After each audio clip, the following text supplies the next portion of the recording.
Desert Summer Storm.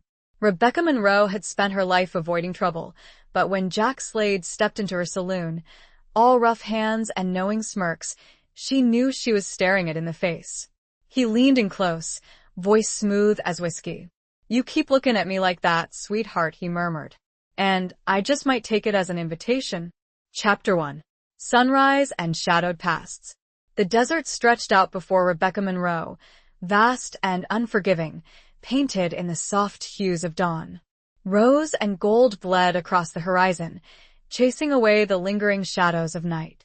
But even the beauty of a New Mexico sunrise couldn't fully erase the weariness etched on her face, the lines around her eyes that spoke of sleepless nights and burdens carried for far too long.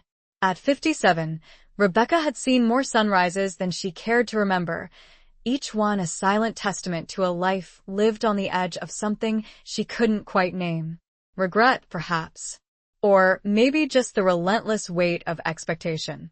She stood on the weathered porch of the Starlight Saloon, the establishment she'd owned and operated for the last 20 years, a small, dusty empire built on grit and a refusal to yield.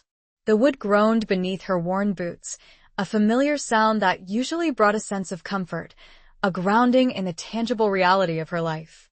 Today, however, the sound felt hollow, echoing the emptiness that had taken root deep within her soul.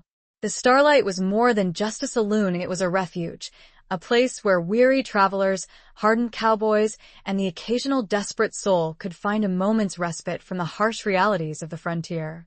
Rebecca had poured her life into it, transforming a dilapidated shack into a haven of sorts, a place where the whiskey flowed freely and secrets were whispered in the dimly lit corners. She'd seen it all, from drunken brawls to whispered confessions, from the fleeting joy of a lucky gambler to the crushing despair of a broken heart. And through it all, she'd remained a constant, a steady presence in a world of constant flux. Her hands, gnarled and calloused from years of hard work, tightened around the worn railing.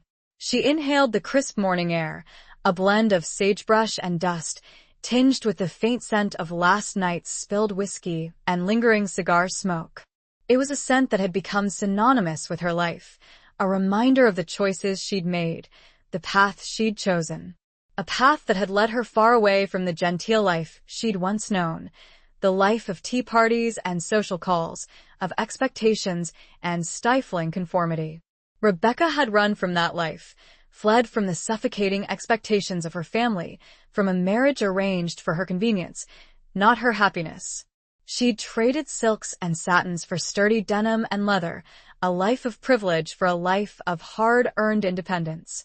And she hadn't looked back. Not until recently, at least. The recent death of her estranged sister, Clara, had stirred up a maelstrom of emotions, a reopening of old wounds she thought had long since healed. Clara's will had left a significant portion of the family's sprawling ranch, the sprawling Double Bar C, to Rebecca, a ranch Rebecca hadn't set foot on in over 3 decades. It was a legacy she hadn't asked for, a burden she didn't want. The Double Bar C was a symbol of everything she'd rejected, a reminder of a past she'd tried to bury. Her nephew, Thomas, Clara's only son, was contesting the will. He saw Rebecca as an outsider, a woman who had abandoned her family, a woman unworthy of inheriting the legacy he believed was rightfully his.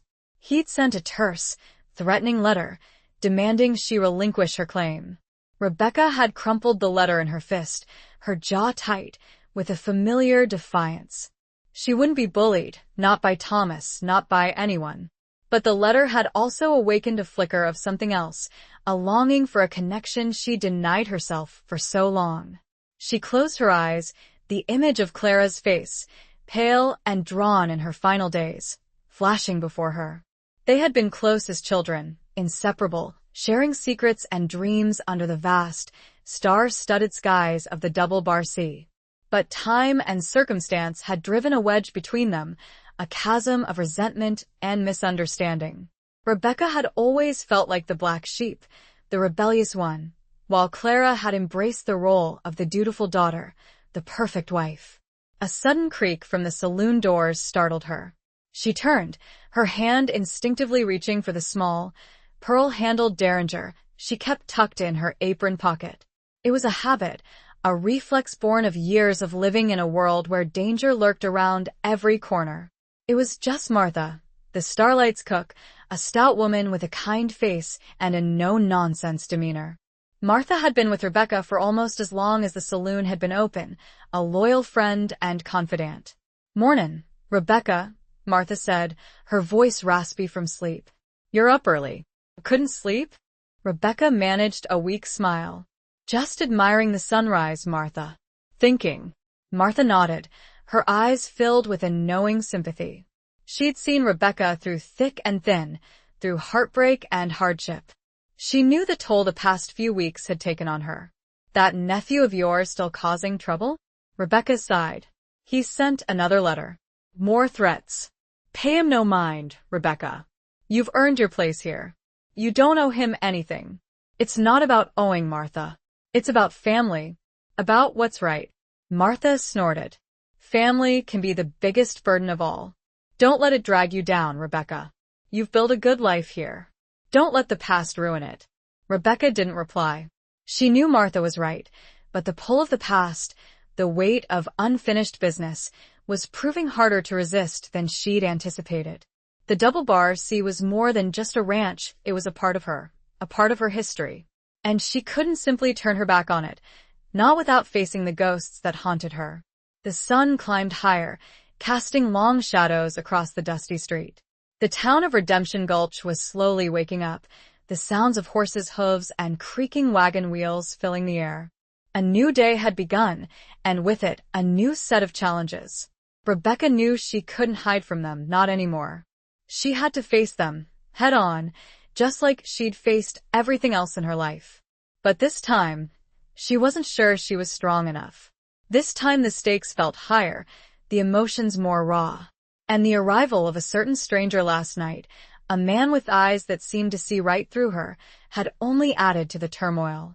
A shiver ran down her spine, though the morning air held no chill. She was still replaying his entrance, his words, his presence. Chapter 2. Whispers in the Starlight Saloon. The memory of Jack Slade's entrance into the Starlight Saloon the previous evening was as vivid as the sunrise she'd just witnessed. It wasn't just his striking appearance, tall, lean, with a ruggedness that spoke of a life lived outdoors, under the unforgiving sun and the watchful stars. It was the way he carried himself, a quiet confidence that bordered on arrogance, a sense of danger that both intrigued and unsettled her. He'd walked in just as the saloon was reaching its nightly crescendo, the air thick with smoke, the murmur of conversations punctuated by bursts of laughter and the clinking of glasses. The piano player, a grizzled old man named Silas, was pounding out a lively tune, his fingers flying over the keys with a practiced ease. Rebecca had been behind the bar, pouring drinks and keeping a watchful eye on her patrons, a mix of regulars and travelers passing through Redemption Gulch.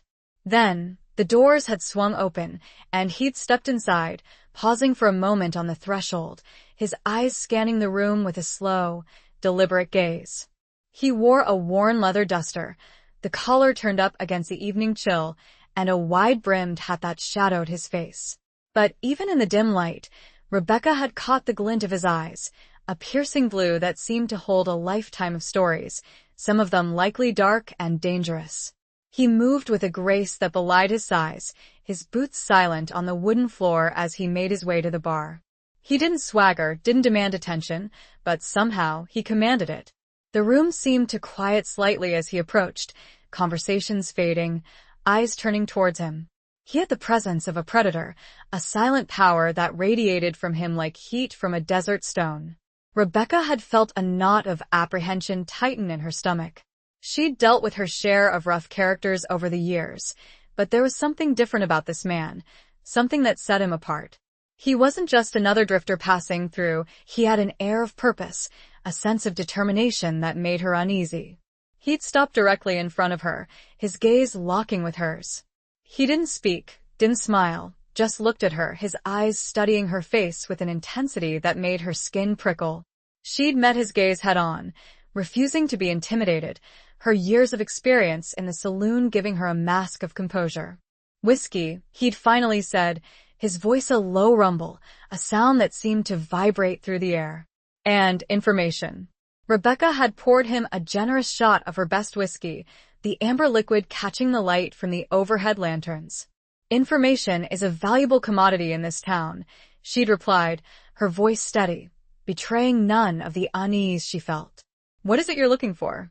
He'd taken a slow sip of the whiskey, his eyes never leaving hers. "I'm looking for a woman named Rebecca Monroe." The name had hit her like a physical blow. She'd managed to keep her expression neutral, but her heart had begun to pound against her ribs. How did he know her name? What did he want? "You've found her," she'd said, her voice surprisingly calm. "I'm Rebecca Monroe." He nodded, a slight smile playing at the corners of his lips. It wasn't a friendly smile, it was the smile of a wolf who'd found its prey. "I thought so. You have a reputation, Ms. Monroe. A reputation for being resourceful and discreet." "My reputation is my business," she'd retorted, her hand instinctively moving towards the derringer hidden beneath the bar. "What's yours?" He'd leaned closer, his voice dropping to a near whisper, a conspiratorial tone that sent a shiver down her spine. "My name is Jack Slade, and I need your help." Rebecca had raised an eyebrow, a skeptical expression on her face. "My help? With what?" "With a matter of delicate importance. A matter that involves the Double Bar C Ranch." The mention of the ranch had been another jolt. It was as if he knew her deepest secrets, her hidden vulnerabilities. "What about the Double Bar C?" she'd asked, her voice tight with suspicion. He had glanced around the saloon, ensuring that no one was within earshot. "Not here," he'd said. "This is a conversation best had in private." Rebecca had hesitated. She was wary of him, instinctively distrustful. But there was something in his eyes, a desperation beneath the surface, that intrigued her. And the mention of the Double Bar C, the ranch that had suddenly become the center of her life again, had piqued her curiosity. "There's a back room," she'd said, gesturing towards a door behind the bar. "We can talk there." He'd followed her into the small, sparsely furnished room, the air thick with the smell of dust and old wood. She'd lit a single lamp, casting long, flickering shadows on the walls. He'd leaned against the door, his arms crossed, his eyes watching her every move. "So, Chapter 3. The Devil's Bargain and a Lady's Choice." "So," Rebecca began, her voice echoing slightly in the confined space of the back room, "you mentioned the Double Bar C. What's your interest in it?" She kept her tone neutral, businesslike, trying to mask the tremor of unease that Jack Slade's presence ignited within her. The room felt smaller with him in it, his physicality a tangible force. Slade pushed himself off the door, his movements slow and deliberate, like a mountain cat uncoiling. He took a few steps closer, stopping just within the circle of lamplight. "My interest is indirect," he said, his voice a low rumble that seemed to vibrate in the small space. "I'm working for someone who has a claim on the ranch." Rebecca frowned. "A claim?" "My nephew, Thomas, is contesting the will, but he's the only one I know of." Slade gave a short, humorless laugh. "Thomas is a pawn. A noisy, insignificant pawn. My employer, he operates in the shadows. He prefers to remain unseen." "And who is this employer?" Rebecca asked, her eyes narrowing. She didn't like the sound of this, the veiled threats and hidden agendas. It smelled of trouble, the kind of trouble she'd spent her life trying to avoid. Slade hesitated, his gaze flickering around the room as if checking for eavesdroppers, even though they were alone. "His name is Silas Blackwood," he finally said, the name spoken almost reverently, like a whispered curse. The name meant nothing to Rebecca. "I've never heard of him." "Few have," Slade replied. "But those who have, they fear him. He's a man of considerable power, Ms. Monroe. And he doesn't like to be crossed." "And what does he want with the Double Bar C?" Rebecca pressed, her hand tightening on the edge of the small table that stood between them. "He believes he has a prior claim," Slade said. "A claim that predates your sister's will. A claim based on an old debt, a debt your father supposedly owed Blackwood." Rebecca scoffed. My father owed nothing to anyone. He was a proud man, an honorable man. Slade shrugged, his expression unreadable. Perhaps. But Blackwood has documents. Documents that he claims prove his ownership. Documents can be forged, Rebecca retorted, her voice rising slightly. I don't believe a word of it. Believe what you want, Slade said, his tone hardening. But Blackwood is not a man to be trifled with. He's ruthless, Ms. Monroe. He'll stop at nothing to get what he wants. Rebecca felt a chill run down her spine. She'd faced down her share of dangerous men, but there was something about the way Slade spoke of Blackwood, a cold certainty that made her blood run cold. So, what's your role in all of this? She asked, trying to regain her composure. Why are you telling me this? Slade leaned closer, his blue eyes boring into hers. I'm offering you a deal, Miss Monroe. A chance to avoid a lot of bloodshed. A chance to walk away. Walk away? Rebecca repeated, her voice laced with disbelief. Walk away from my inheritance? From my family's legacy? Your legacy is built on sand, Miss Monroe, Slade said, his voice low and persuasive. Blackwood will crush you. He'll take everything you have. But if you cooperate, if you relinquish your claim, he might be willing to offer you a generous compensation. Rebecca stared at him, her mind reeling. It was a blatant threat, thinly veiled as an offer. He was asking her to surrender, to give up everything she'd fought for, everything her sister had entrusted to her. It was outrageous, unthinkable. And if I refuse? She asked, her voice trembling slightly, despite her efforts to control it. Slade's expression didn't change. Then you'll face the consequences. And believe me, Ms. Monroe, they won't be pleasant. He reached inside his duster and pulled out a small, folded piece of paper. He placed it on the table between them. This is a copy of one of the documents Blackwood possesses. A promissory note, signed by your father, acknowledging a substantial debt to Blackwood. A debt that was never repaid. Rebecca snatched the paper from the table, her hands shaking. She unfolded it, her eyes scanning the faded ink, the spidery handwriting. It did look like her father's signature, but she couldn't be sure. It could be a forgery, a clever deception. I need time to think, she said, her voice hoarse. This is a lot to take in. Slade nodded. You have until tomorrow evening. I'll be back then for your answer. He turned to leave, pausing at the door. He looked back at her, his eyes holding a strange mixture of warning and something else. Something that looked almost like pity. You keep looking at me like that, sweetheart, he murmured, his voice smooth as whiskey. And I just might take it as an invitation. Then he turned abruptly, and with a lingering shiver of an unplaceable emotion down her spine, Rebecca watched him go. Chapter 4. Riding Against the Dying Light. The dawn after Jack Slade's unsettling visit found Rebecca not on the porch of the Starlight, but astride her sturdy mare, Bess, heading towards the Double Bar Sea Ranch. The decision had come to her in the restless hours before sunrise, a resolve hardening in her gut like the forming of desert rock.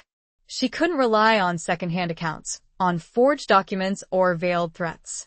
She needed to see the ranch, to feel the land beneath her feet, to confront the ghosts of her past directly. The ride was long and arduous, the landscape unfolding in a tapestry of muted browns and dusty greens, punctuated by the occasional towering mesa or sprawling cactus. The sun beat down relentlessly, baking the earth and turning the air shimmering with heat. Rebecca pushed Bess onward, her mind racing, her heart heavy with a mixture of apprehension and a strange, nascent hope. She hadn't been back to the Double Bar Sea in over 30 years, not since the day she'd left, vowing never to return. The memories flooded back as she rode, a bittersweet ache in her chest. She remembered the sprawling ranch house, the scent of her mother's baking, the sound of her father's booming laughter. She remembered the endless fields of grazing cattle, the freedom of riding bareback across the open range, the camaraderie of the ranch hands. But she also remembered the stifling expectations, the rigid social codes, the constant pressure to conform. She remembered the arguments with her father, his disapproval of her independent spirit, his insistence that she marry a man she didn't love.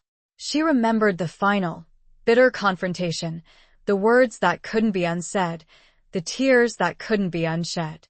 As she neared the ranch, she saw the familiar outline of the buildings in the distance, the sprawling ranch house, the barns, the corrals. It looked smaller than she remembered, somehow diminished, as if time and neglect had taken their toll. A plume of dust rose in the distance, indicating the presence of riders. Her nephew, Thomas, and his men, no doubt. She slowed Bess to a walk, her hand resting on the butt of the Winchester rifle she'd brought with her, strapped to her saddle. She wasn't looking for a fight, but she wouldn't be caught unprepared.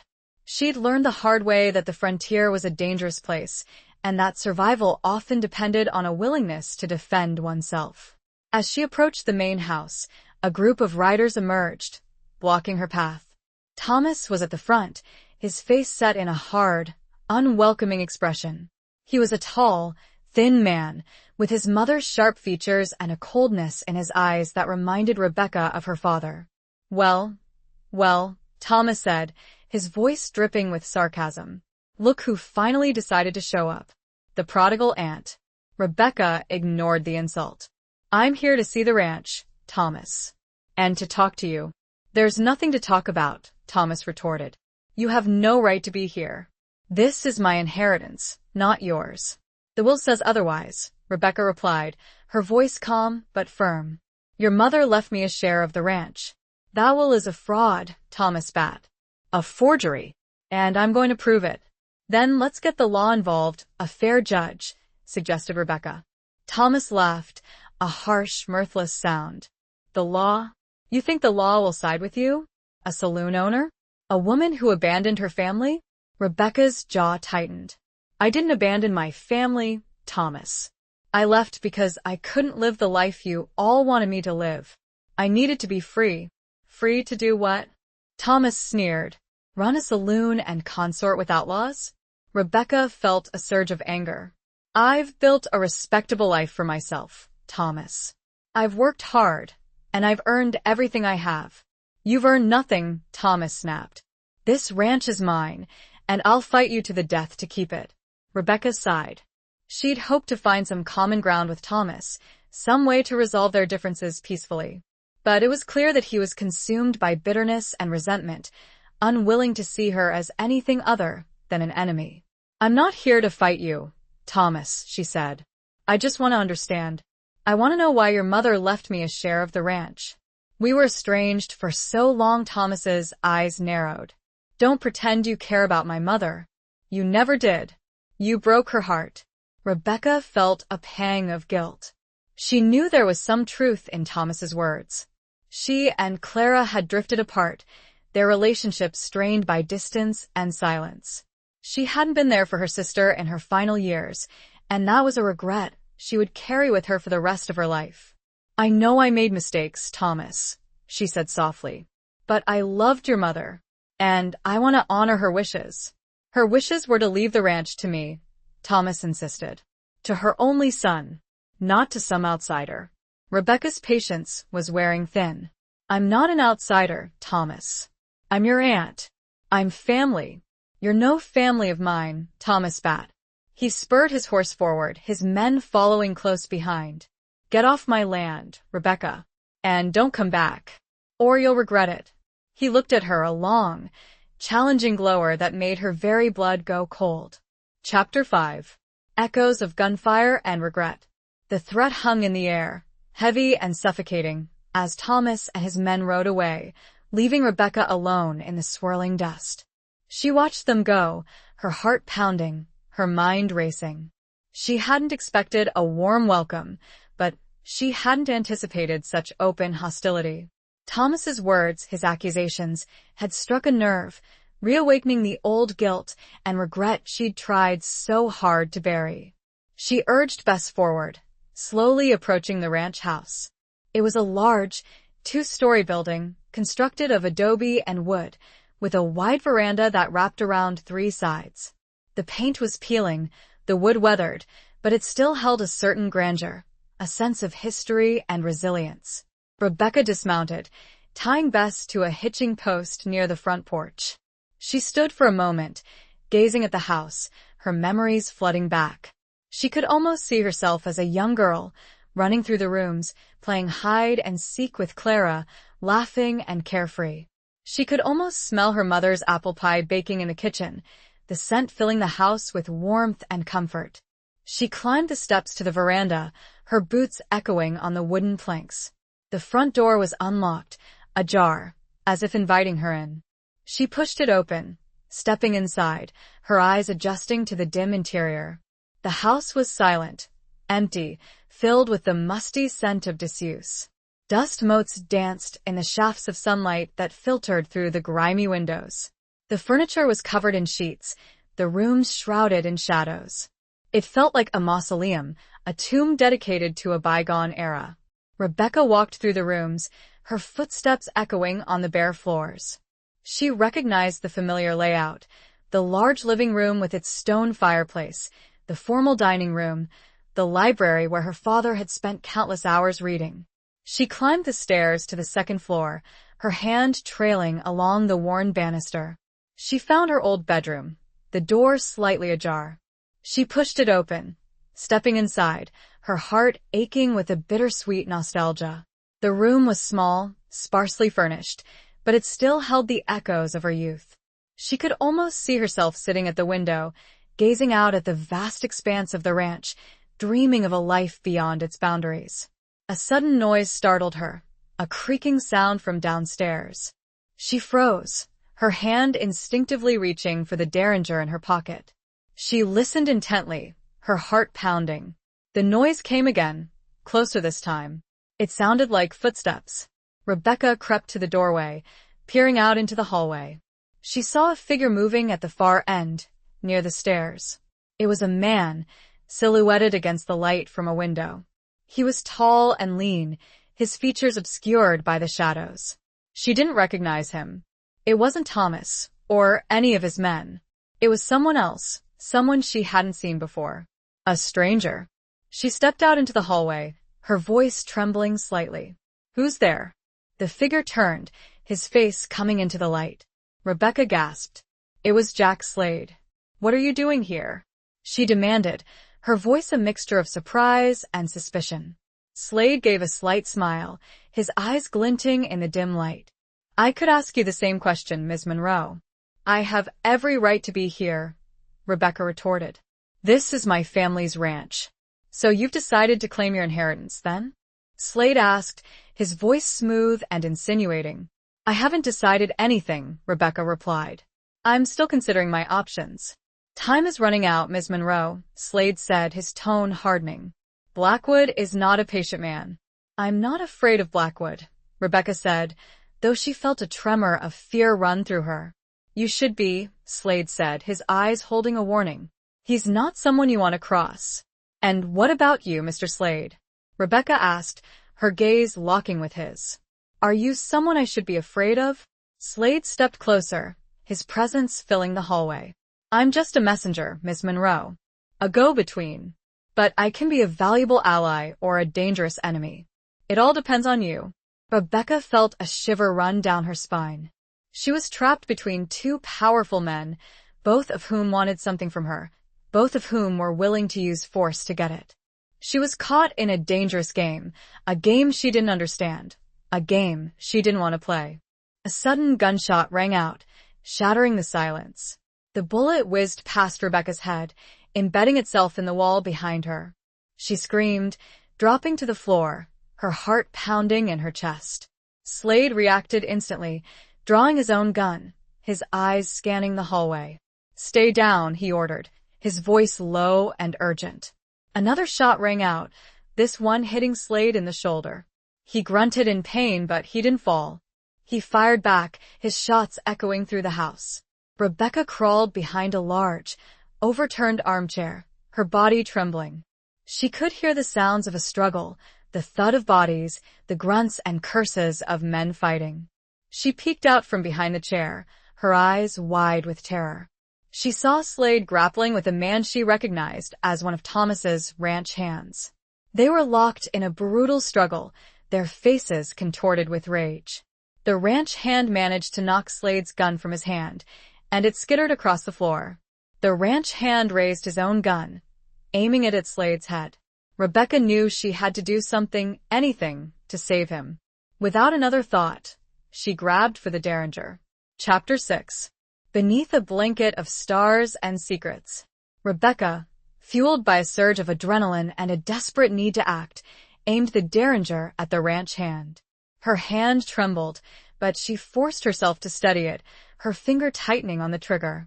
The small gun felt inadequate, almost toy-like, compared to the weapons the men wielded, but it was all she had.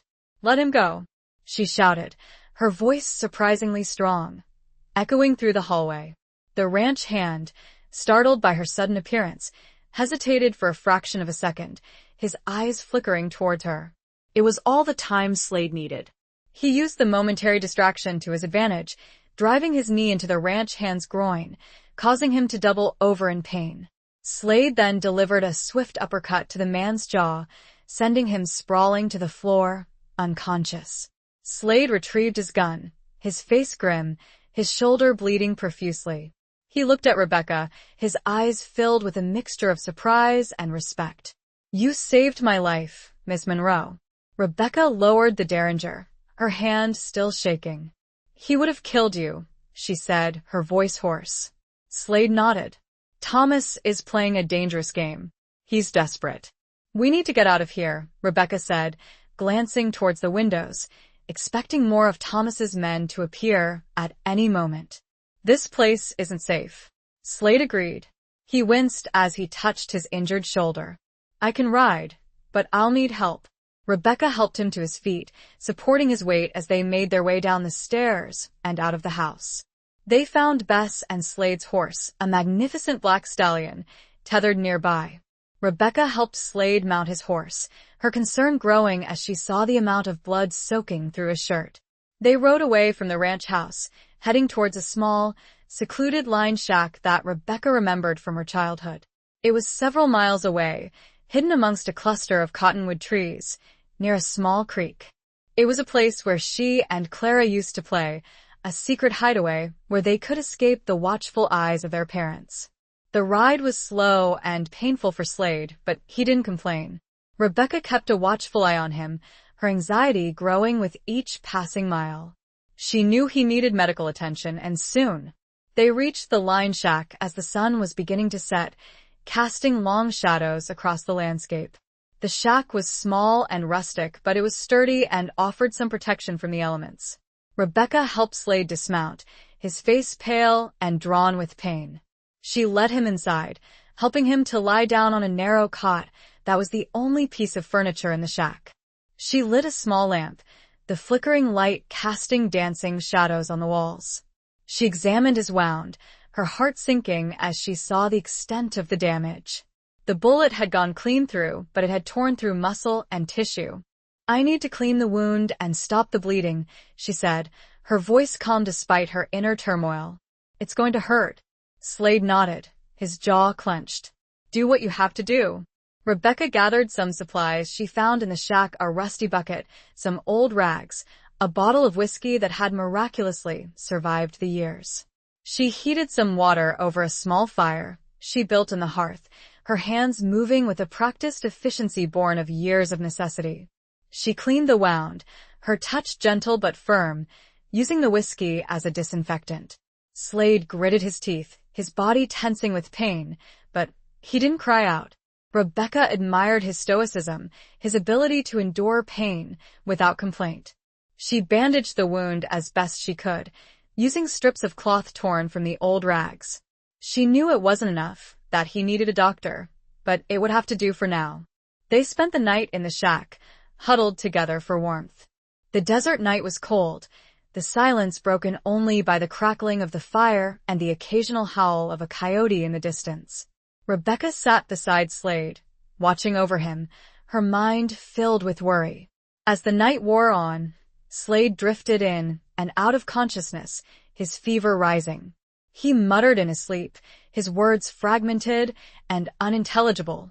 Rebecca listened, trying to decipher his ramblings, hoping to glean some insight into the man he was, the secrets he carried.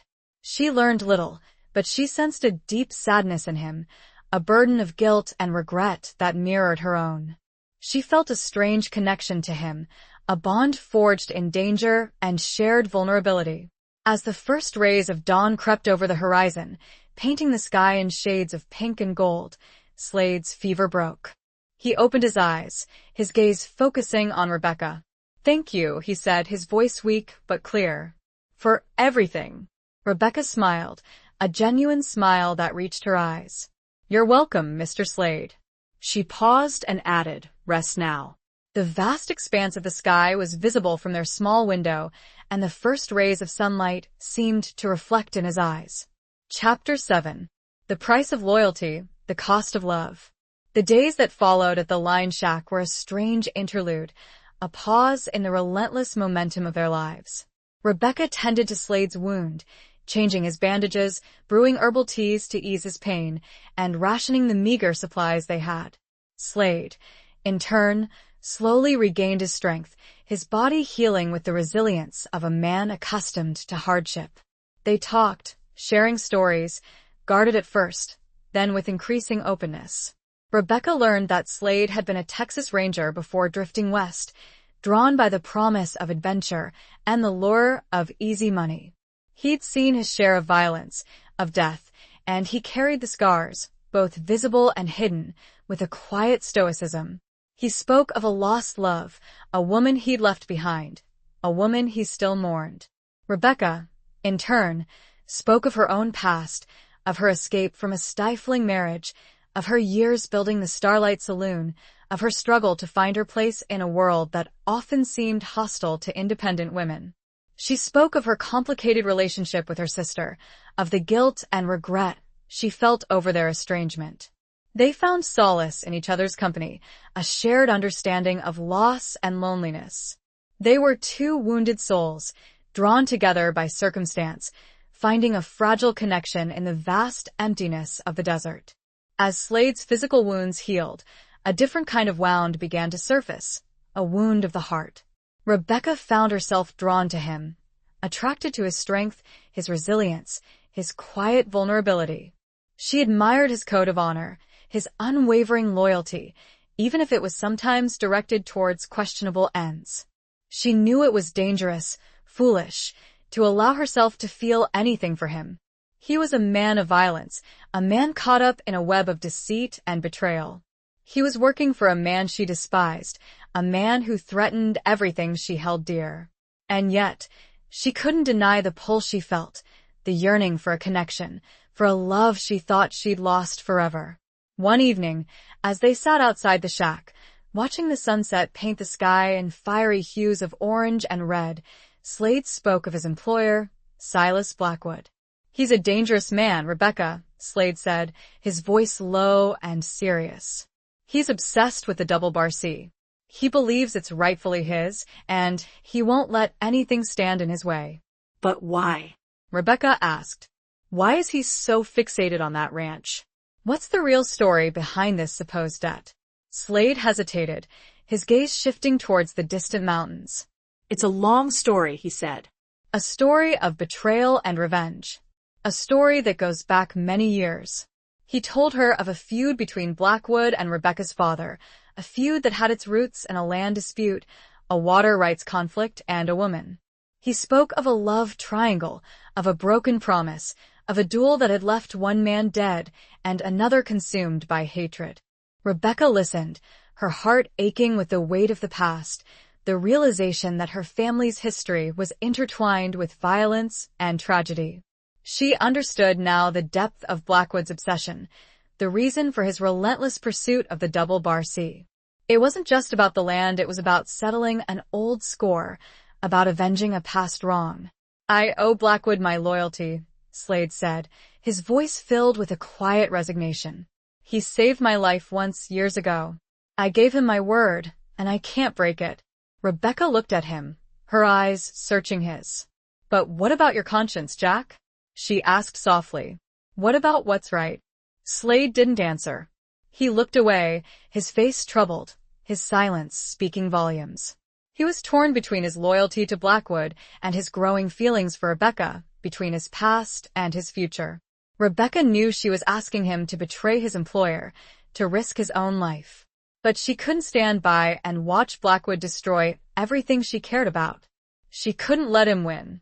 She reached for his hand, holding him with unexpected force. "Please, Jack," she whispered. Chapter 8. Wounds that time cannot heal. Her plea hung in the air, a fragile thread of hope spun between them in the gathering twilight. Jack turned his gaze back to Rebecca, his blue eyes clouded with conflict, reflecting the internal battle raging within him. The touch of her hand, calloused yet gentle, sent a current through him, a warmth that contrasted sharply with the cold reality of his situation. "Rebecca," he began, his voice rough with emotion, "you don't understand what you're asking. Blackwood, he's not a man to be crossed. He has eyes and ears everywhere. He'd find out." And the consequences he trailed off, unable to articulate the horrors he'd witnessed, the ruthless efficiency with which Blackwood dealt with those who betrayed him. "I know it's dangerous," Rebecca said, her voice firm despite the tremor in her heart. "But I can't stand by and let him take everything. My sister's legacy, my family's history, it means too much." "And what about you, Rebecca?" Jack asked, his gaze searching hers. "What about your safety? Your life? Are you willing to risk it all?" Rebecca met his gaze without flinching. "I've risked my life before, Jack. I've faced down outlaws, gamblers, and drunken cowboys. I'm not afraid of Blackwood." It was a lie, of course. She was terrified.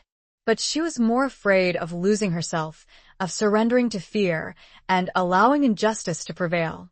Jack studied her face, seeing the determination in her eyes, the strength that belied her years, and the hardships she'd endured. He saw a woman who had fought for everything she had, a woman who wouldn't back down, even in the face of overwhelming odds. And he realized he was falling in love with her. It was a foolish, reckless love, a love born in the midst of danger and uncertainty. It was a love that could cost him everything, his life, his honor, his loyalty. But it was a love he couldn't deny, a love that had taken root in his heart and blossomed in the harsh, unforgiving landscape of the desert. He thought of the woman he'd lost years ago, the woman he'd thought he would never stop mourning. He realized now that he hadn't truly loved her, not the way he loved Rebecca. He'd loved the idea of her, the comfort and security she represented. But Rebecca, she was different. She challenged him. She inspired him. She made him want to be a better man. "I have a past, Rebecca," he said, his voice low and heavy. "A past filled with mistakes, with regrets. I've done things I'm not proud of. Things that haunt me." Rebecca nodded, her hand still holding his. "We all have pasts, Jack. We all have regrets. It's what we do with the present, with the future, that matters." He told her then of the events that had led him to Blackwood, of the debt he owed, of the oath he'd sworn.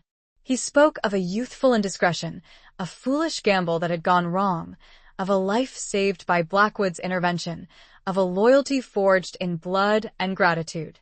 Rebecca listened without judgment, her heart aching for the young man he'd been, the choices he'd made, the burdens he carried. She understood now the depth of his conflict, the reason he hesitated to betray Blackwood. "I can't ask you to break your oath, Jack," she said softly. "But I can ask you to help me fight for what's right, to help me expose Blackwood for the man he truly is." Jack looked at her, his eyes filled with a glimmer of hope. "How?" he asked. "How can we possibly fight him? He has too much power, too many resources." "We have something he doesn't have," Rebecca said. "We have the truth. And we have each other." They spent the rest of the evening talking, planning, strategizing. They knew they were facing a formidable enemy, but they were determined to fight. They would gather evidence, expose Blackwood's lies, and challenge his claim to the Double Bar C.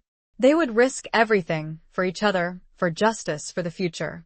And when Jack looked back toward the shack, he could have sworn that the glow illuminating it was not only from the setting sun. Chapter 9. A storm brews on the horizon. The decision made, a plan fragilely constructed, Rebecca and Jack left the sanctuary of the Lion Shack. The return to Redemption Gulch was fraught with a new kind of tension, a silent acknowledgement of the dangerous path they had chosen. They rode side by side, their shared purpose a tangible link between them, stronger than any spoken vow. As they approached the town, a sense of foreboding settled over Rebecca. The usual bustle of activity seemed muted, replaced by an unsettling quiet. The townsfolk they passed averted their gazes, their faces etched with a mixture of fear and suspicion. Something was wrong. They reached the Starlight Saloon, finding it strangely deserted. The doors were unlocked, but the usual sounds of laughter and music were absent. Martha was nowhere to be seen. A chill ran down Rebecca's spine. "Jack, something's happened," she said, her voice laced with apprehension. Jack dismounted, his hand resting on the butt of his gun. He scanned the street, his eyes narrowed, alert for any sign of danger. "Stay close," he ordered. They entered the saloon cautiously, their footsteps echoing in the empty space. The air was thick with the smell of stale whiskey and fear. A single lamp flickered on the bar, casting long, distorted shadows. Suddenly, a figure emerged from the back room, a man Rebecca recognized instantly. It was Sheriff Brody, the town's law enforcement officer, a man known for his laziness and his willingness to turn a blind eye to corruption, as long as the price was right. Well, Brody said, his voice slurring slightly, a bottle of whiskey in his hand. Look who finally decided to come back. The saloon owner and her outlaw friend.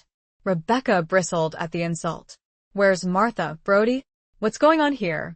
Brody took a long swig from the bottle, his eyes gleaming with malice. "Martha's indisposed. And as for what's going on, let's just say things have changed in Redemption Gulch." "Changed how?" Jack asked, his voice dangerously low. "Blackwood's in town," Brody said, a smirk playing on his lips. "He's taken over. And he's looking for you too." Rebecca felt a surge of anger and fear. She should have known Blackwood wouldn't wait. He'd moved quickly, seizing control, using his power and influence to intimidate the townspeople. "He has no authority here," Rebecca said, her voice trembling slightly. "He has the authority of money and power, Ms. Monroe," Brody retorted. "And that's all that matters in this town." "Where is he?" Jack asked, his hand tightening on his gun. "He's waiting for you," Brody said. "At the Double Bar C.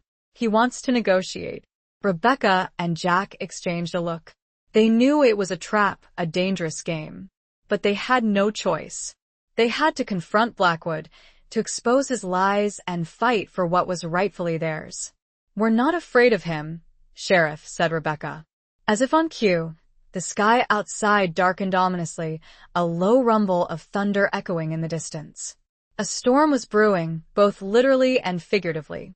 The air crackled with electricity, mirroring the tension that filled the saloon. "Get out of here," Brody, Jack said, low, between gritted teeth.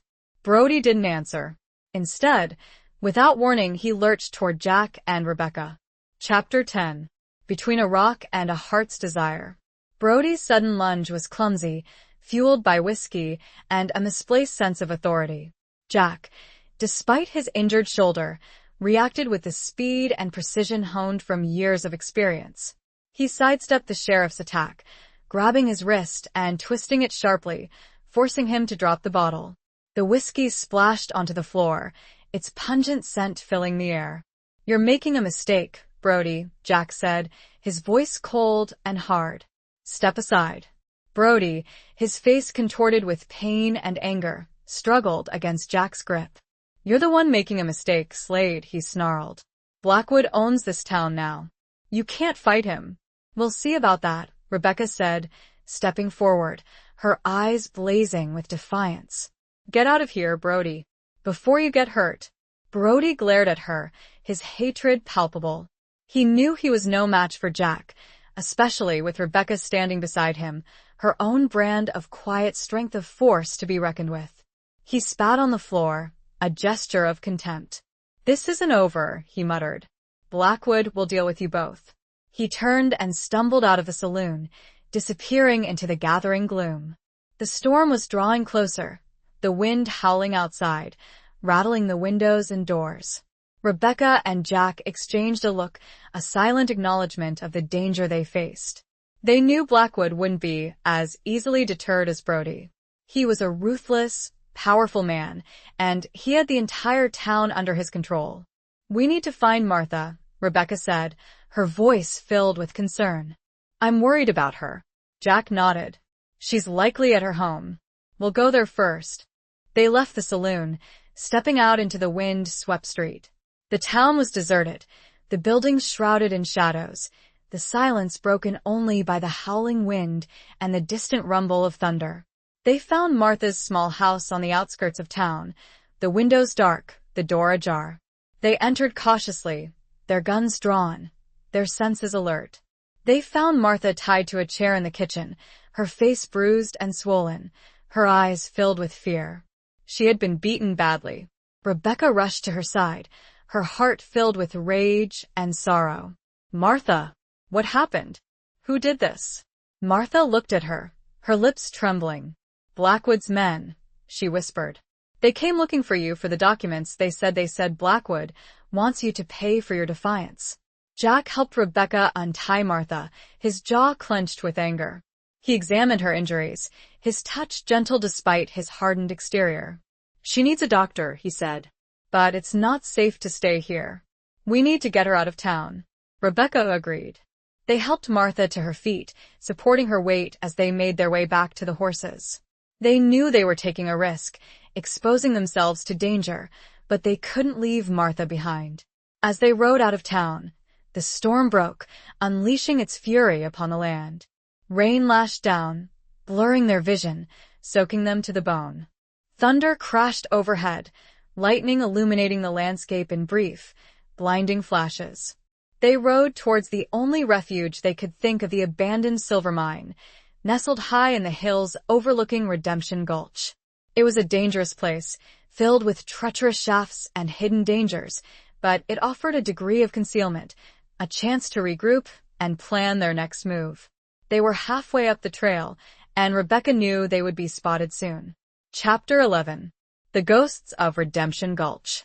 The abandoned silver mine was a labyrinth of dark, twisting tunnels, a testament to a bygone era of boom and bust. The air was cold and damp, heavy with the smell of wet earth and decay. The only light came from the flickering lanterns they carried, casting eerie shadows on the rough-hewn walls. They found a relatively dry chamber deep within the mine, a place where they could shelter from the storm and tend to Martha's injuries. Rebecca made Martha as comfortable as possible, using blankets and supplies they'd managed to salvage from her house. Jack secured the entrance to the chamber, creating a makeshift barricade to deter any unwanted visitors. The storm raged outside, the wind howling through the mine shafts, the thunder echoing like the roar of a trapped beast. The sound was unsettling, amplifying the sense of isolation and danger. Rebecca sat beside Martha, holding her hand, trying to offer comfort and reassurance. Martha was weak and shaken, but her spirit remained unbroken. She was a tough woman, a survivor, just like Rebecca. They took the documents. "Rebecca," Martha whispered, her voice hoarse. "The ones you had hidden in the saloon, the ones proving your father's ownership of the water," writes. Rebecca's heart sank. She'd hoped to use those documents to challenge Blackwood's claim, to expose his lies. Now they were in his hands, giving him even more leverage. "It's all right, Martha," Rebecca said, trying to sound hopeful. "We'll find a way. We always do." Jack, who had been pacing restlessly, stopped and looked at them. "We need a plan," he said. "We can't stay here forever. Blackwood will be searching for us. And he won't give up." They spent the next few hours discussing their options, weighing the risks and possibilities. They were outnumbered, outgunned, and facing a powerful, ruthless enemy. But they were not defeated. They had each other, and they had the truth on their side. They decided to use the mine's network of tunnels to their advantage. They would try to outwit Blackwood, to lure him into a trap, to expose him to the townspeople and turn them against him. It was a risky plan, a desperate gamble, but it was all they had. As night fell, the storm began to subside. The wind died down, the rain softened to a drizzle. The silence that followed was almost deafening, broken only by the dripping of water and the occasional creak of timbers. Rebecca and Jack took turns keeping watch, their senses alert for any sign of danger. They knew Blackwood's men would be searching for them, and they couldn't afford to let their guard down. During one of her watches, Rebecca found herself thinking about her past, about the choices she'd made, the life she'd led. She thought about her sister, Clara, and the ranch they'd both loved. She thought about her father, a stern, unyielding man who had never understood her. She realized that she'd spent her life running away from her family, from her responsibilities, from herself. But now, she was running towards something, towards a future she couldn't quite define, a future that was intertwined with Jack's. She looked at him, sleeping soundly across the chamber, his face softened by the flickering lamplight. She felt a surge of affection for him, a deep connection that transcended their circumstances. She knew she was falling in love with him, and the realization both terrified and exhilarated her. As the first rays of dawn crept into the mine, illuminating the darkness, Rebecca knew they had to act. They had to face Blackwood, to confront the ghosts of Redemption Gulch, and to fight for their future. The mine was silent, save for the sound of their breathing and the occasional scuttling of some unseen creature in the darkness beyond the lamplight. But as Rebecca looked at Jack, then to Martha, she felt a flicker of defiance, a surge of renewed determination. And below her ribs, something began to beat like a battle drum. Chapter 12. Scars of the Past, Promises of the Future. The plan was simple in its audacity, dangerous in its execution. They would use the network of tunnels beneath Redemption Gulch to their advantage, turning the town's hidden underbelly into a battleground. Jack, with his knowledge of explosives from his ranger days, would rig a series of distractions, drawing Blackwood's men away from the main street, while Rebecca, armed with her derringer and her wits, would confront Blackwood directly at the Starlight Saloon. Martha, still recovering from her injuries, would remain hidden in the mine, a safe distance from the impending confrontation. The thought of leaving her behind weighed heavily on Rebecca, but she knew it was the only way to ensure her safety. As they prepared to leave the mine, Jack took Rebecca aside, his eyes filled with a mixture of concern and something else. Something deeper, more profound. "Rebecca," he said, his voice low and earnest, "I need you to know whatever happens." He hesitated, struggling to find the words. Rebecca looked at him, her heart aching with a love she could no longer deny. She knew what he was trying to say, and she felt the same way. But there was no time for declarations, for promises. They were facing a battle, a fight for their lives, and they couldn't afford to be distracted by emotions. "I know, Jack," she said softly, her hand reaching out to touch his cheek. "And I feel the same. But we need to focus on the task at hand. We can talk about us later. If there is a later." Jack nodded, his gaze locking with hers. He leaned down and kissed her, a brief, tender kiss that spoke volumes. It was a kiss of hope, of desperation, of a love that had blossomed in the midst of darkness. They separated, their eyes lingering on each other for a moment longer. Then, they turned and headed out of the mine, into the pale light of dawn, ready to face whatever awaited them. They made their way back to Redemption Gulch, moving stealthily through the back alleys and deserted buildings, avoiding the main street where Blackwood's men were likely patrolling. They reached the Starlight Saloon, finding it empty, just as they'd left it. Jack began setting his explosives, carefully placing them in strategic locations throughout the town's network of tunnels and abandoned buildings. He worked quickly and efficiently, his movements precise and deliberate. Rebecca, meanwhile, prepared herself for the confrontation with Blackwood. She checked her derringer, making sure it was loaded and ready. She took a deep breath, trying to calm her racing heart. She knew she was facing a dangerous man, a man who wouldn't hesitate to kill her. But she was determined to stand her ground, to fight for what she believed in. As the sun climbed higher, casting long shadows across the dusty streets, the town began to stir. The townsfolk, cowed and intimidated by Blackwood's presence, slowly emerged from their homes, their faces etched with fear and uncertainty. Jack finished setting his explosives, his face grim, his eyes filled with a steely determination. "It's time," he said to Rebecca. "Are you ready?" Rebecca nodded, her heart pounding in her chest. "I'm ready." They stepped out of the saloon, into the bright sunlight, ready to face their destiny. They had a town to save, a future to fight for, and a love to protect. The fate of Redemption Gulch, and their own, hung in the balance. It all was resting on this plan. The air smelled of dynamite and fear. Chapter 13. A Dance with Danger and Destiny. The first explosion rocked the town just as Rebecca stepped onto the main street, a deliberate, calculated act designed to sow chaos and confusion. Dust and debris rained down, the ground trembling beneath her feet. The townsfolk, startled and terrified, scattered for cover, their cries mingling with the echoes of the blast.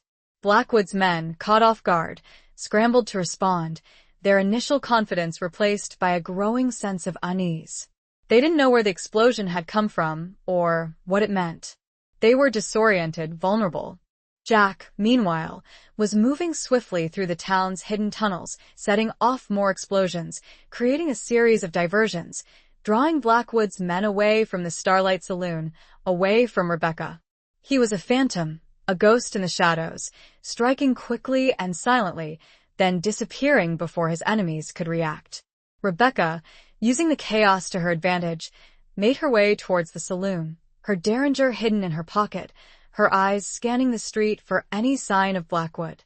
She knew he would be there, waiting for her, confident in his power, in his control. She reached the saloon, pushing open the doors, stepping inside, her heart pounding in her chest. The air was thick with tension, the silence broken only by the crackling of the flames in the hearth. Blackwood was there, sitting at a table in the center of the room, a bottle of whiskey and a glass in front of him. He was a large, imposing man, with a cruel face and cold, calculating eyes. He looked at Rebecca, a smirk playing on his lips. Well, Miss Monroe," he said, his voice smooth and menacing. "You have a flair for the dramatic, I'll give you that.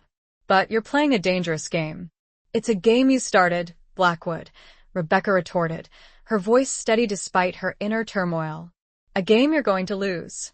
Blackwood chuckled, a harsh, mirthless sound. "You're a fool, Miss Monroe. You think you can defeat me? You think you can take back what's rightfully mine?" "The double bar C is not yours," Rebecca said, her hand tightening on the derringer in her pocket. "It belongs to my family, and I'll fight you to the death to protect it." "Such spirit," Blackwood mocked. "But spirit won't save you. I have the documents, Miss Monroe. The proof of your father's debt. The proof of my ownership." "Those documents are forgeries," Rebecca said. And you know it. Blackwood shrugged, his expression unconcerned. "Perhaps. But who will believe you? A saloon owner? A woman with a questionable reputation?" "The truth will prevail, Blackwood," Rebecca said. "And you will be exposed for the liar and cheat you are."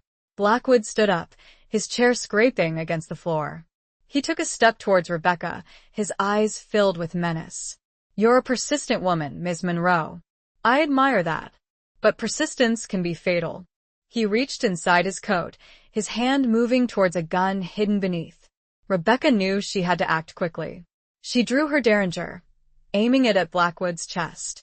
"Don't move, Blackwood," she said, her voice trembling slightly. "I'll shoot." Blackwood froze, his eyes widening in surprise. He hadn't expected her to be armed, to be so bold. He looked at the small gun in her hand, a derisive smile on his lips. "You think that little toy can stop me, Miss Monroe?" He sneered. "You're pathetic."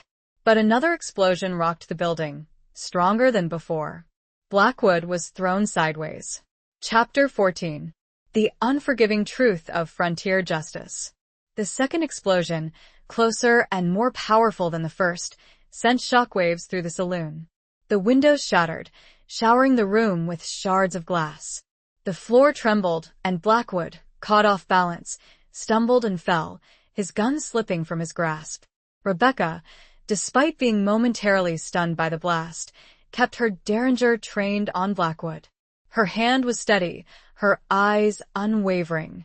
She knew this was her chance, her only chance, to end this, to stop him once and for all. "Get up, Blackwood," she ordered, her voice ringing with authority. Slowly. Blackwood, his face contorted with rage and pain, slowly rose to his feet, his eyes fixed on Rebecca. He was bleeding from a cut on his forehead, his clothes torn and covered in dust. He looked defeated, but Rebecca knew he was still dangerous, still capable of anything. "You'll pay for this, Ms. Monroe," he snarled. "You and your outlaw friend. I'll see you both hang." "You're the one who'll be hanging, Blackwood," Rebecca retorted. "For your crimes, for your lies, for everything you've done." Just then, Jack burst into the saloon, his gun drawn, his face covered in soot and grime. He'd heard the explosion and rushed to Rebecca's side, fearing the worst. "Rebecca, are you all right?" he asked, his voice filled with concern. Rebecca nodded, her gaze never leaving Blackwood. "I'm fine, Jack. But he's not going anywhere." Jack looked at Blackwood, his eyes narrowing. "You're finished, Blackwood," he said. "It's over." Blackwood glared at them both, his hatred palpable. He knew he was trapped, outnumbered, defeated. But he refused to surrender, to admit his guilt. "You haven't won," he spat. "I have allies. Powerful allies. They'll come for you. They'll avenge me." "Your allies can't help you now, Blackwood," Jack said. "Your reign of terror is over." At that moment, Sheriff Brody, accompanied by several of Blackwood's men, stumbled into the saloon, their guns drawn. They were disoriented and confused, their faces covered in dust and blood. They'd been caught in Jack's explosions, and they were clearly shaken. "What's going on here?" Brody demanded, his voice slurring slightly. "What happened?" "Blackwood's finished, Brody," Jack said. "He's under arrest." Brody looked at Blackwood, then at Rebecca and Jack. He hesitated, uncertain what to do. He'd been in Blackwood's pocket for so long, he didn't know how to act without his orders. "Arrest them," Blackwood shouted, his voice filled with desperation. "They're the criminals. They attacked us." Brody looked at his men, his eyes wavering. They were equally uncertain, equally confused. They'd been following Blackwood's orders, but now they were starting to realize that they were on the losing side. Rebecca stepped forward, her voice ringing with authority. "Brody, you have a choice to make. You can stand with Blackwood, a liar and a cheat, or you can stand with the law, with justice. What's it going to be?" Brody hesitated for a moment longer. Then, slowly, he lowered his gun. His men followed suit, their faces reflecting a mixture of relief and apprehension. "It's over, Blackwood," Brody said, his voice surprisingly firm. "You're under arrest." Blackwood's face contorted with rage. He lunged at Brody, his hands reaching for his throat. But Jack was faster. He struck Blackwood with the butt of his gun, sending him crashing to the floor unconscious. Rebecca stepped up to the fallen form and pointed her pistol at Blackwood's head. Chapter 15. When Trust Withers and Hope Remains. Rebecca stood over Blackwood's unconscious body, the derringer still pointed at his head, her finger resting lightly on the trigger. The saloon was silent, the tension thick enough to cut with a knife. Brody and his men, along with Jack, watched her, their faces etched with a mixture of apprehension and awe. She could end it now. She could pull the trigger and rid the world of Silas Blackwood, a man who had caused so much pain and suffering, a man who had threatened everything she held dear. It would be justice, swift and brutal, the kind of justice often meted out on the unforgiving frontier. But as she looked at Blackwood's prone form, his face bruised and bloodied, she felt a wave of not pity, but a profound sense of weariness. She was tired of the violence, the bloodshed, the constant struggle for survival. She was tired of living in a world where justice was often a matter of who held the bigger gun. She lowered the derringer, her hand trembling slightly. "No," she said, her voice hoarse. "I won't stoop to his level. I won't become a murderer." Jack stepped forward, his hand resting gently on her arm. "You did the right thing, Rebecca," he said, his voice filled with admiration. Brody, seemingly relieved by her decision, stepped forward and handcuffed Blackwood, his movements surprisingly efficient. "We'll take him to the jail," he said. "He'll face trial. A fair trial." Rebecca nodded, her gaze shifting to the townsfolk who were beginning to gather outside the saloon, their faces filled with curiosity and a cautious hope. They had witnessed the confrontation, they had seen Blackwood's defeat, and they were starting to realize that the tide had turned. As Blackwood was being led away, his men following sheepishly behind, Rebecca turned to address the crowd. "This town has been under the shadow of fear and corruption for too long," she said, her voice strong and clear.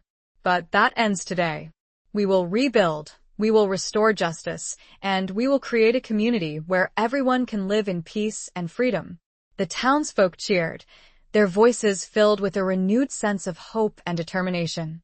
They had been afraid, intimidated, but now, they were ready to stand up for themselves, to reclaim their town.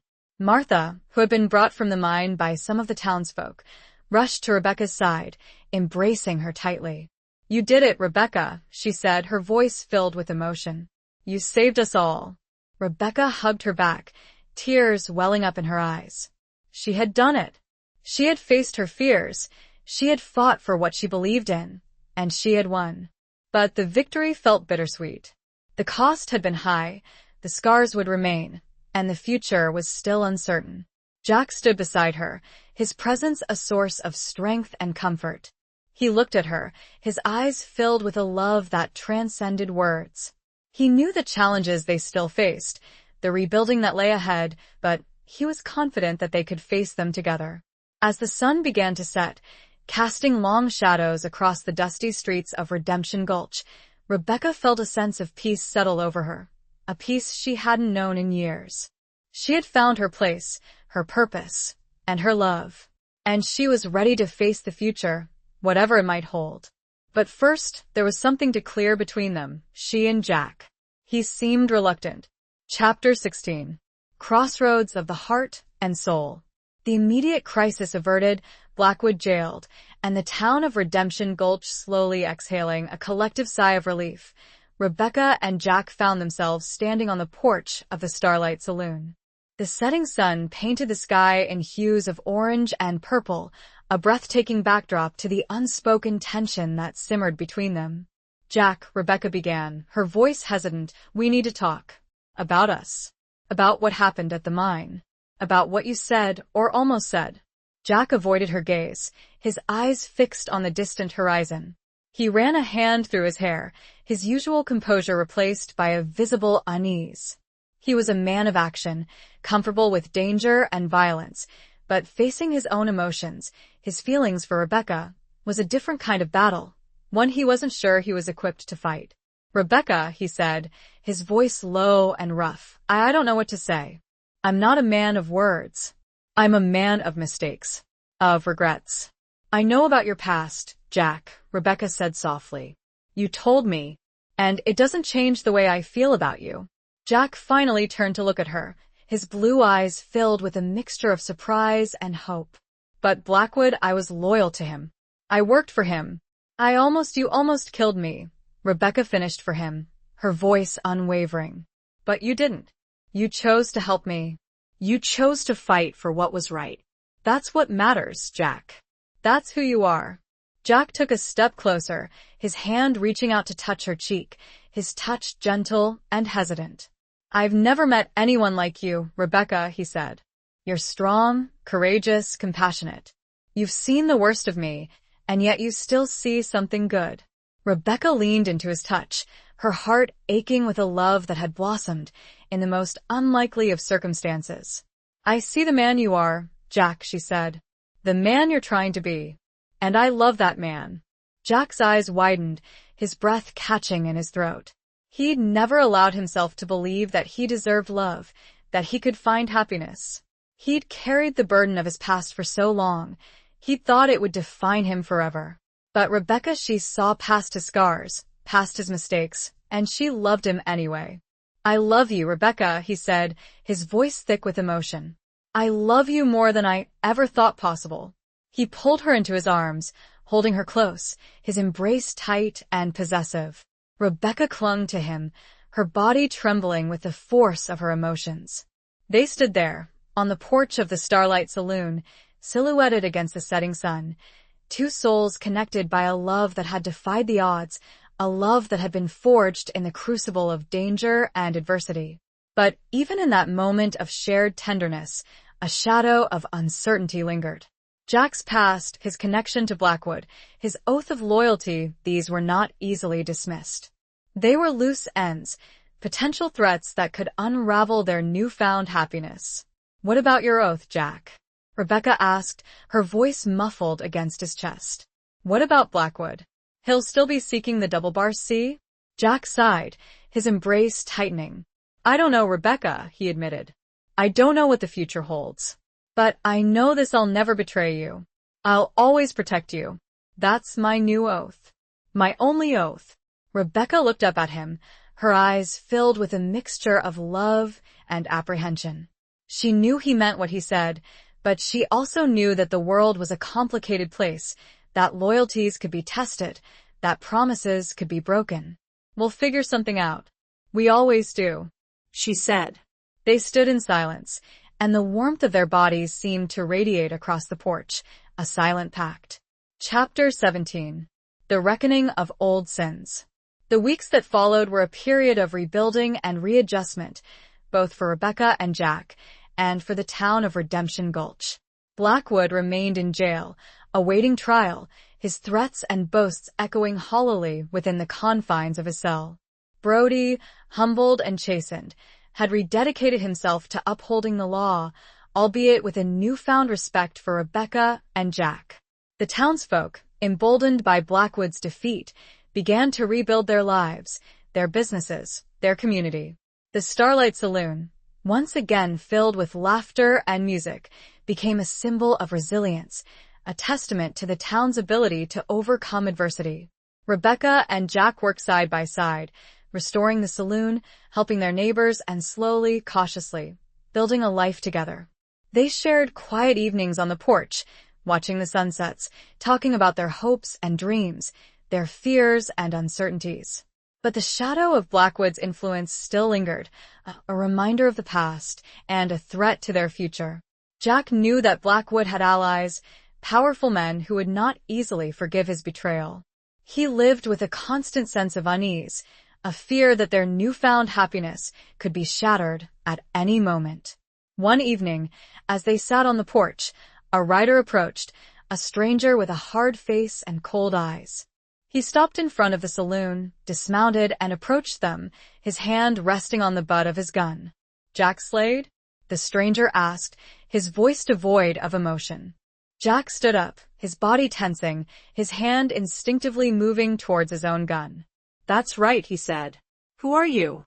"My name is of no consequence," the stranger replied. "I'm here on behalf of associates of Silas Blackwood. They have a message for you." Rebecca felt a chill run down her spine. She knew this was the moment they'd been dreading, the reckoning for Jack's past, for his betrayal of Blackwood. "What's the message?" Jack asked, his voice steady, his gaze unwavering. The stranger smiled, a cruel, humorless smile. "They want you to know that they haven't forgotten your oath. They want you to know that they expect you to rectify your mistake.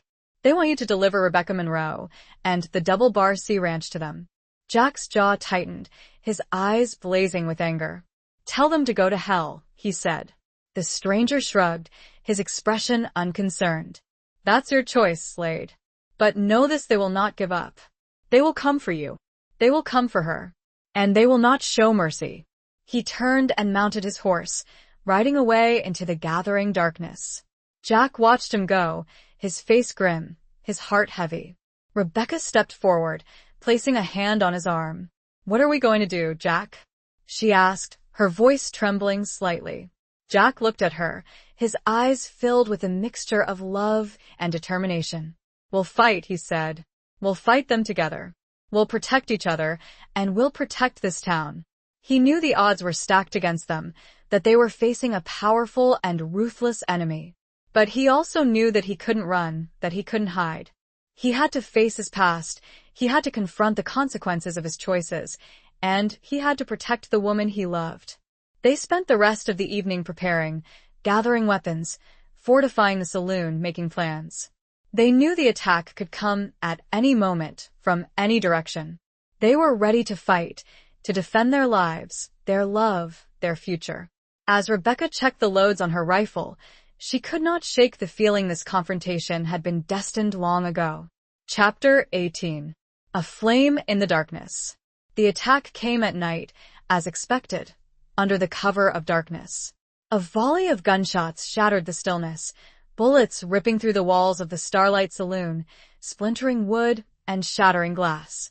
Rebecca and Jack, along with Martha and a handful of loyal townsfolk who had volunteered to help, returned fire, their shots echoing through the night. The saloon became a fortress, a battleground, the scene of a desperate struggle for survival. Rebecca, her derringer in hand, moved with a surprising agility, taking cover behind overturned tables and the bar, firing at the shadowy figures that darted between the buildings outside. Jack, his rifle blazing, fought with the skill and ferocity of a seasoned warrior. He moved through the saloon, protecting Rebecca, directing the defense, his presence a source of strength and inspiration. Martha, despite her injuries, loaded guns and tended to the wounded, her face grim, her eyes filled with a fierce determination. She was a fighter, just like Rebecca, and she wouldn't back down, not even in the face of overwhelming odds. The battle raged for hours, the sounds of gunfire and shouting mingling with the cries of the wounded. The saloon was riddled with bullet holes, the furniture smashed, the floor covered in blood and debris.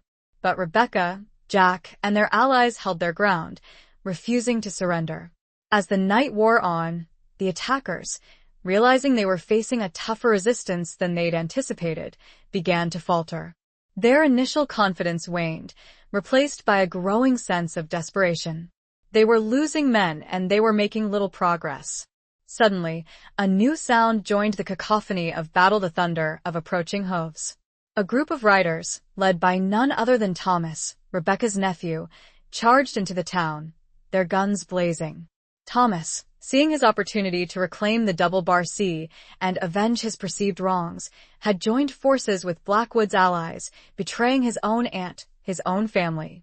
He was driven by greed and resentment, blinded by his hatred for Rebecca. "Kill them all!" Thomas shouted, his voice filled with a crazed fury. "Leave no one alive." The arrival of Thomas and his men shifted the balance of the battle. Rebecca and Jack were now facing even greater odds, their situation becoming increasingly desperate. But just as it seemed all hope was lost, another group of riders appeared, charging into the town from the opposite direction. It was a group of ranchers, neighbors, and friends of Rebecca and Jack, led by a grizzled old cowboy named Jedediah, a man who had known Rebecca's father and respected her courage. "We stand with Rebecca," Jedediah shouted, his voice booming across the battlefield. "We stand with Redemption Gulch." The arrival of Jedediah and his men turned the tide once again. The battle became a chaotic melee, a swirling vortex of gunfire and shouting, of courage and desperation. Rebecca, seeing Thomas approaching, her eyes narrowed with a mixture of anger and sadness. She raised her derringer, aiming it at her nephew, her finger tightening on the trigger. But she couldn't do it. She couldn't kill her own flesh and blood, even if he was a traitor, even if he had betrayed her. She lowered the gun, her hand trembling. Jack was locked in combat, having run out of ammunition. Chapter 19. Beyond the reach of outlaws and angels. Jack, having exhausted his ammunition, found himself in a brutal hand-to-hand struggle with one of Blackwood's men, a burly, scarred brute who fought with the desperation of a cornered animal. They grappled in the dust, exchanging blows, their grunts and curses mingling with the ongoing din of the battle. Jack, despite his injured shoulder, fought with the skill and agility honed from years of experience. He managed to disarm his opponent, knocking the man's knife from his hand, but the brute retaliated with a savage headbutt, sending Jack reeling. The man lunged at Jack, tackling him to the ground, his hands reaching for his throat. Jack struggled against the man's grip, his vision blurring, his lungs burning for air. He knew he was losing, that his strength was failing. Suddenly, a gunshot rang out, and the man's grip loosened. He slumped forward, his body going limp. Jack pushed him off, gasping for breath, his eyes searching for his savior. He saw Rebecca standing nearby, her derringer still smoking, her face pale but resolute. She had saved his life, again. "Are you all right, Jack?" she asked, her voice trembling slightly. Jack nodded, his heart filled with gratitude and love. "I am now," he said. They looked around, surveying the chaotic scene. The battle was still raging, but the tide had clearly turned. Thomas and his men, along with Blackwood's remaining allies, were being routed, driven back by the combined forces of Rebecca, Jack, Jedediah, and the townsfolk. Rebecca saw Thomas, his face contorted with rage and defeat, attempting to flee on horseback.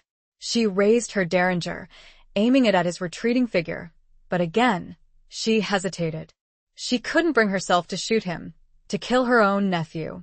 Just then, a shot rang out from a different direction, and Thomas cried out in pain, clutching his leg. He fell from his horse, his body hitting the ground with a thud. Rebecca and Jack turned to see who had fired the shot. It was Sheriff Brody, standing on the edge of the street, his rifle still smoking. He had finally chosen a side, and he had chosen justice. "It's over, Thomas," Brody said, his voice firm and unwavering. "You're under arrest." The remaining attackers, seeing their leader fall, surrendered, dropping their weapons and raising their hands in defeat. The battle was over. Redemption Gulch had been saved. Rebecca and Jack, exhausted but alive, embraced each other, their bodies trembling with relief. They had survived, they had won, but the cost had been high. The town was scarred, many were wounded, and some were dead. As the sun began to rise, casting a pale light over the battered town, Rebecca and Jack stood together, surveying the scene. They knew the rebuilding would be long and arduous, but they were ready to face the challenge, together. They had found love in the midst of chaos, hope in the face of despair, and a future they could build together, a future beyond the reach of outlaws and angels, a future forged in the fires of adversity. They had each other, and they had the town and the ranch. But as Jack looked up at Rebecca, he saw something that filled him with worry and dread. Rebecca, as she often did, now looked far into the distance, toward the horizon. He knew what that meant. Chapter 20. The final confrontation of hearts and horizons. The look in Rebecca's eyes, that distant gaze towards the horizon, was a familiar one to Jack. It was a look of longing, of restlessness, a yearning for something beyond the confines of Redemption Gulch, beyond the boundaries of their hard-won peace. It was the look of a woman who had spent her life running from expectations, from conformity, from a past that both haunted and beckoned. "Rebecca," Jack said softly, his voice filled with a quiet apprehension. "What is it? What are you thinking?" Rebecca turned to him, her eyes filled with a mixture of emotions, love, gratitude, but also a lingering sadness, a sense of unfinished business. "I'm thinking about the Double Bar C, Jack," she said. "About my sister, Clara. About my family." Jack's heart sank. He'd hoped that the battle, the victory, their shared love, would be enough to anchor her, to keep her by his side. But he knew, deep down, that Rebecca was not a woman to be tethered, to be confined. She was a wild spirit, a free soul, and he couldn't expect her to change, not even for him. "What about the ranch, Rebecca?" he asked, his voice carefully neutral. "I need to go back, Jack," she said. "I need to see it again. I need to, I don't know, make peace with it, with my past." "And what about us, Rebecca?" Jack asked, his voice laced with a quiet desperation. "What about what we've built here? What about our future?" Rebecca reached out and took his hand, her touch gentle but firm. "Our future isn't just here, Jack," she said. "It's wherever we are, together. But I need to do this. I need to face my ghosts, to reconcile with my family's legacy. And I need you to understand." Jack looked at her, his heart aching with a love that was both fierce and fragile. He understood, he truly did.